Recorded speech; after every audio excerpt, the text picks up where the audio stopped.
السلام عليكم ورحمة الله وبركاته.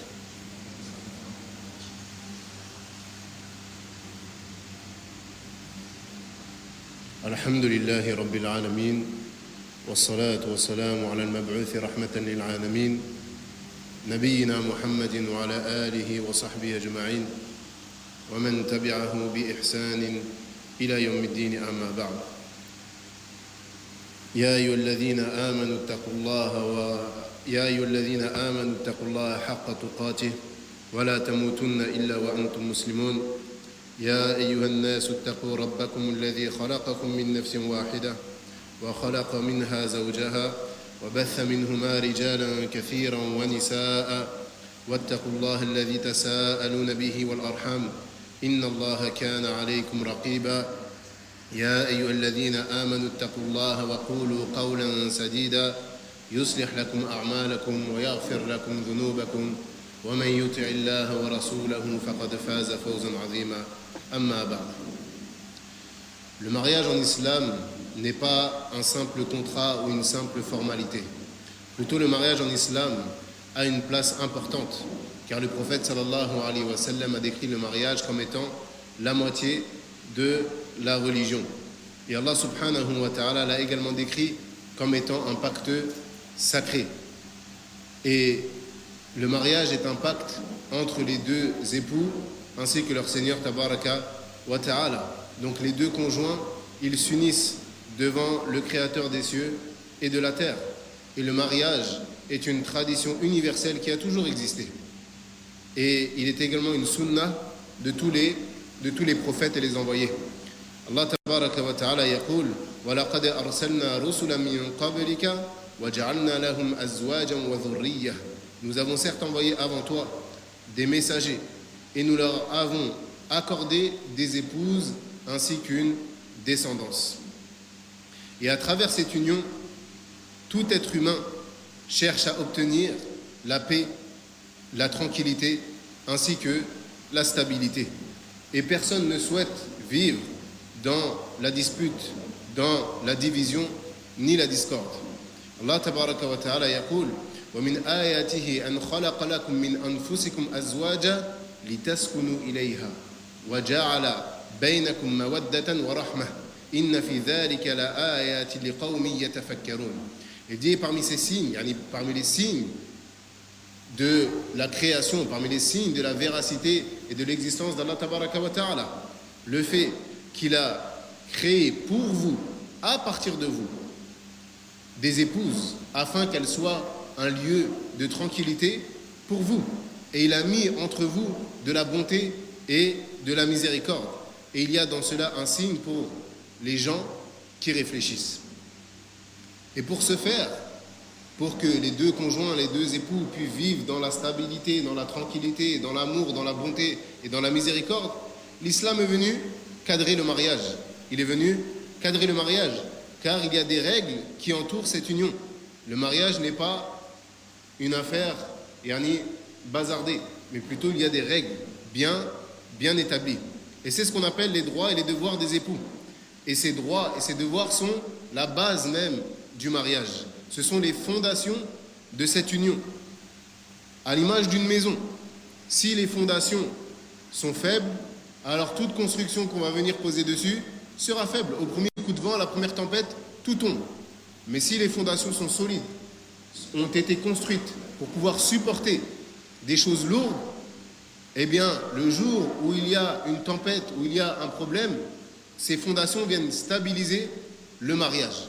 Donc les droits et les devoirs, ce sont les fondations du mariage. Les droits et les devoirs, ce sont les fondations du mariage.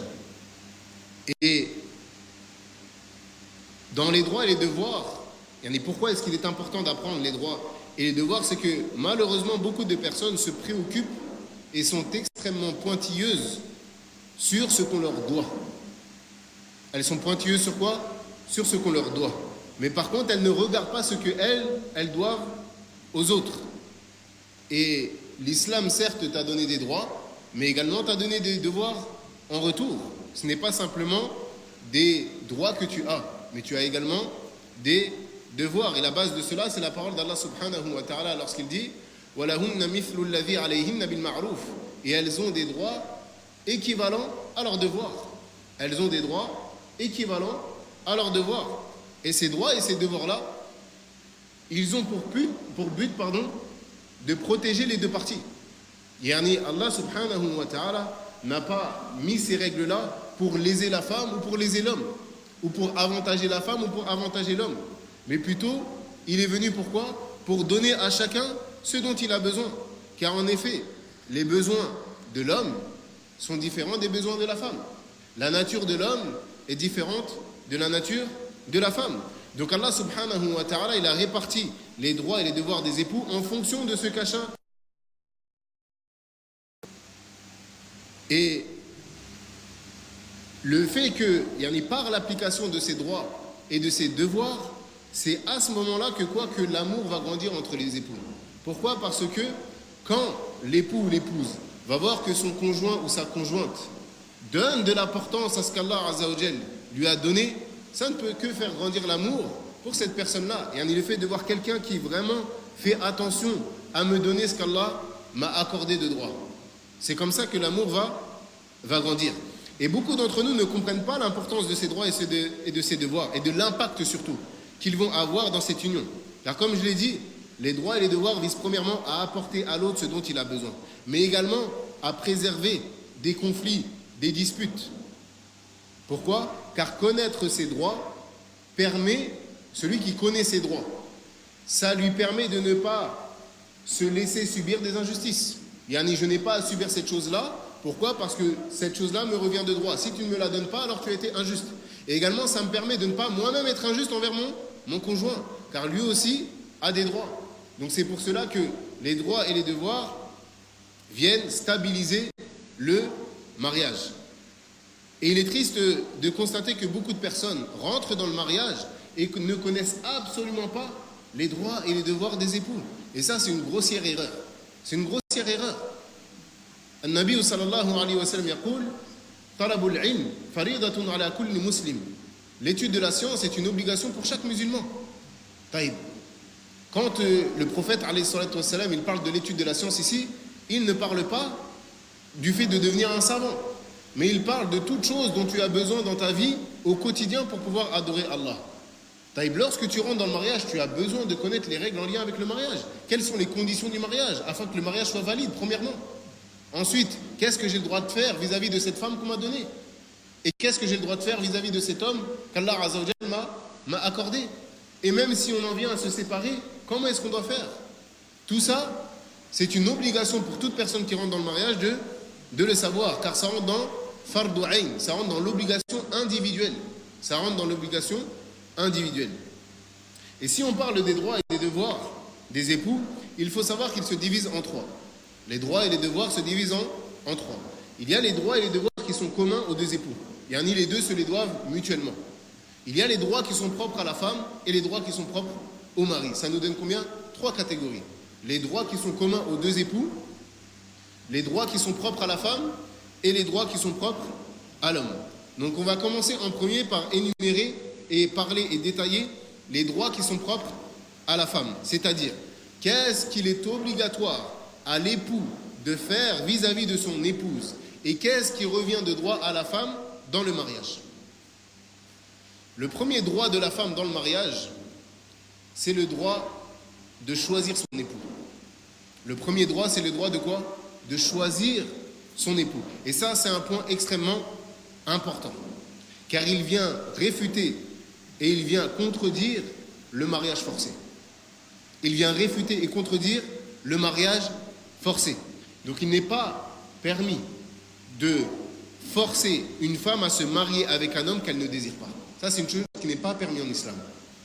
Je ne peux pas contraindre une femme à se marier avec un homme dont elle ne veut pas. Je ne peux pas faire cela. Plutôt son accord, c'est une condition du mariage. Parmi les conditions de validité du mariage, le fait que les deux époux soient quoi? Soient d'accord. Si un des deux époux n'est pas d'accord et qu'il est contraint à se marier, là, il est caduc. Devant Allah, ils ne sont pas mariés.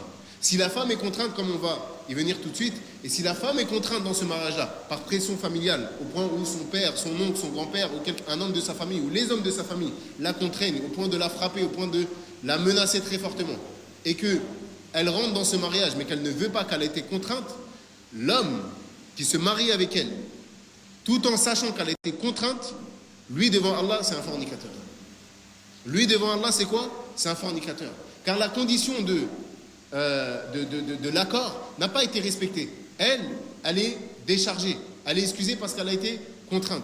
Quant à lui, s'il le sait, s'il sait que cette femme ne veut pas, elle batta, c'est-à-dire qu'il rentre auprès d'elle dans la chambre le soir, elle dit moi ce mariage je n'en veux pas, je ne veux pas de ce mariage-là, je ne veux pas que tu me touches. Ce mariage on m'a contraint, je ne veux pas. Et que lui consomme quand même son mariage, aux yeux d'Allah c'est un fornicateur. Et la preuve que l'accord de la femme est une condition de validité du mariage, c'est le hadith qu'a rapporté Ibn Abbas radiallahu anhuma, anna jariyatan bikran atat an-nabiy sallallahu alayhi wa sallam فذكرت أن أباها زوجها وهي كارهة فخيرها النبي صلى الله عليه وسلم. La preuve c'est que Ibn Abbas radiallahu anhuma rapporte qu'il y a une jeune fille qui est venue voir le prophète sallallahu alayhi wa sallam. Il y a une jeune fille qui est venue voir le prophète sallallahu alayhi wa sallam. Elle lui a mentionné que son père l'avait contrainte à se marier avec un homme. Et elle ne voulait pas ce mariage-là. Alors le prophète sallallahu alayhi wa sallam lui a donné le choix. Si tu veux, tu restes. Si tu veux, on dissout le mariage. Donc on voit que l'accord de la femme est une condition. Également, le prophète alayhi salatu wa sallam a dit La tunkahu al-thayyibu hatta tusta'mar wa la tunkahu al-bikru hatta tusta'dhan wa idhnuha as-sumut. Il dit le prophète sallallahu alayhi wa sallam, la femme qui a déjà été mariée, la femme qui a déjà connu le mariage, puis qui a divorcé ou dont le mari est décédé, ne peut être mariée sans qu'elle n'ait donné son accord explicite. Donc la femme qui a déjà connu le mariage, elle, on lui demande, est-ce que tu veux, oui ou non? Et elle répond explicitement, oui je veux, non je ne veux pas. Il dit quant à la jeune fille qui est vierge, qui ne s'est jamais mariée, elle a beaucoup plus de pudeur en règle générale que la femme qui a déjà connu le mariage. Donc il dit, elle ne peut être mariée sans qu'elle ne soit sollicitée, c'est-à-dire sans lui demander son avis. Et sa permission réside dans quoi? Dans le silence. Si la femme qui n'a jamais connu le mariage, on lui présente un homme et qu'on lui pose la question, est-ce que tu veux te marier avec cet homme-là? Est-ce que tu acceptes cet homme-là comme époux? Qu'elle ne répond pas, elle ne dit rien. C'est sa manière d'accepter pour elle. Si elle ne veut pas, alors dans ce cas-là, elle va le faire savoir. Donc là, on voit que le prophète sallallahu alayhi wa sallam, il dit très clairement que la femme ne peut pas être mariée si ce n'est par sa permission.